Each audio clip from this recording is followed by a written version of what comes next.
آج سے 30 سال پہلے لوگوں کے پاس ایک یا دو جوڑے لباس کے ہوا کرتے تھے. شادی کے اوپر لوگ کسی سے جوتے مانگ کے لے کے جایا کرتے تھے. یار تیرے جوتے اچھے ہیں, میں نے شادی پہ جانا ہے.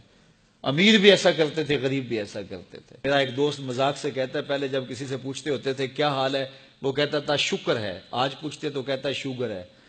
تو بالکل حالات بدل گئے اور ناشکری پیدا ہو گئی ہے, برکت اٹھ گئی ہے, اللہ کی ناراضگی ہو گئی ہے.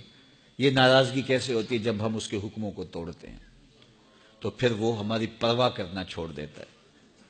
پھر صحرا میں پڑے ہوئے خشک پتے کی طرح ہوائیں چاہے ادھر اڑائیں چاہے ادھر اڑائیں, اللہ کو کوئی غرض نہیں ہوتی, وہ جدھر مزید دھکے کھاتا پھرے. اور اگر کوئی اس کا ہو جائے پھر وہ اللہ کے ذمے ہوتا ہے, اللہ پھر اس کی حفاظت کرتا ہے. کوئی میلی آنکھ سے دیکھ کے جائے کہاں, کہ کسی میں ہمت کیسے ہو. حضرت سفینہ رضی اللہ تعالیٰ عنہ جنگل میں بھٹک گئے تو انسانی بھوک سونگ کے شیر جب حملہ آور ہونے کے لیے قریب آیا تو حضرت سفینہ رک گئے اور شیر کی آنکھوں میں آنکھیں ڈال کے کہا, اور جنگل کے بادشاہ جانتا نہیں میں کون ہوں, میں رسول اللہ کا نوکر ہوں. اللہ اکبر. صاحب مشکات لکھتے ہیں کہ اس شیر نے دم ہلانا شروع کر دیا. کوئی زبان حال سے کہہ رہا تھا تو رسول اللہ کا نوکر ہے تو پھر میں تیرا نوکر ہوں. اللہ اکبر. تو ہم جب ان کے نہ رہے تو پھر زمانہ ہمارا نہ رہا.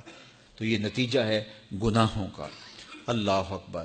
تو ہم اپنے کاروبار کو جب صاف ستھرا رکھیں گے, پاکیزہ رکھیں گے, تو طمانینت ملے گی, سکون ملے گا, قرار ملے گا. اللہ کے محبوب علیہ السلام کے ایک صحابی گھوڑا فروخت کر رہے ہیں تو ایک صحابی اور آئے تو انہوں نے کہا کہ یہ گھوڑا بیچتے ہو؟ کہا ہاں بیچتا ہوں. کتنے کا؟ کہا 500 درہم کا.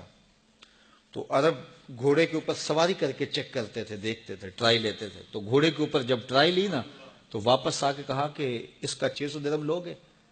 اس نے کہا میں تو 500 میں بیچنے آیا ہوں, تو تم 600 دیتے ہو تو بسم اللہ. تو پھر وہ کہنے لگے اچھا 700 لوگے؟ انہوں نے کہا کہ مجھے اور کیا چاہیے. تو کہا نہیں یہ گھوڑا تمہارا تو 800 کا ہے. وہ کہنے لگے ہاں میرا گھوڑا 800 کا ہے. تو کہا پھر 500 کا کیوں بیچ رہے ہو؟ کہا میری مجبوری تھی, میں نے بیٹی کی شادی کرنی تھی اور میں مجبوری سے 800 کا گھوڑا 500 میں بیچ رہا ہوں. انہوں نے کہا میرے صاحب, میرے بھائی, میں تو 800 میں لوں گا, جب ہے 800 کا ہے تو میں 500 کا کیوں لوں. انہوں نے کہا بسم اللہ. انہوں نے 800 روپے پیش کی اور گھوڑا لے لیا. تو کہا کہ میری تو مجبوری تھی کہ میں نے بیٹی کی شادی کرنی تھی اور میں اس لیے گھوڑا 300 سستا بیچ رہا تھا, اور تم نے 800 کا لیا جب تمہیں 500 کا مل رہا تھا. کہا میری بھی مجبوری تھی. کہا تمہاری کیا مجبوری تھی؟ کہا میرے رسول کا فرمان میری مجبوری تھی. کہا کیا رسول اللہ کا فرمان ہے؟ کہا ہمارے رسول نے ہمیں سودا خریدنے کا حکم دیا ہے, کسی کی مجبوری خریدنے کا حکم نہیں دیا. آج تو کہتے ہیں جناب یہ 5 کروڑ کی پراپرٹی ہے, وہ تو مجبور ہے بیچارہ اس لیے 3 کروڑ کی بیچ رہا ہے. ہم کہتے ہیں بس ہاتھوں ہاتھ اٹھا لیں.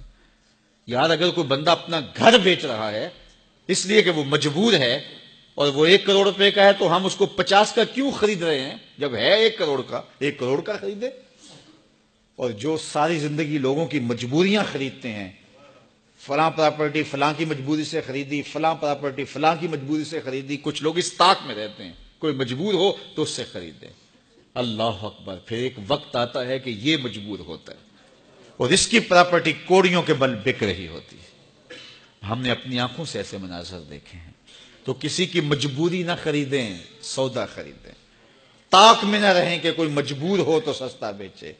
جو اس کی قیمت ہے اس کی قیمت سے لیں, پھر دیکھنا کہ عرش کا رب اس کے اندر برکت کتنے ڈالتا ہے. شیخ سعدی فرماتے ہیں میں رود بار کے جنگل میں تھا تو ایک آدمی چیتے پہ سوار اور ہاتھ میں سانپ کا کوڑا پکڑا, میرے پاس آ کے رکتا ہے. تو سانپ کا کوڑا ہاتھ میں اور چیتے پہ سوار, تو میں ڈر گیا. جب میں ڈر گیا تو وہ مسکرا پڑا. اس نے کہا سعدی ڈر گئے ہو؟ میں نے کہا بات ہی ڈرنے کی ہے. کہا تو خدا کا ہو جا, خدا کی خدائی تیری ہو جائے گی. تو اس کا ہو کے تو دیکھ, زمانہ تیرا ہو جائے.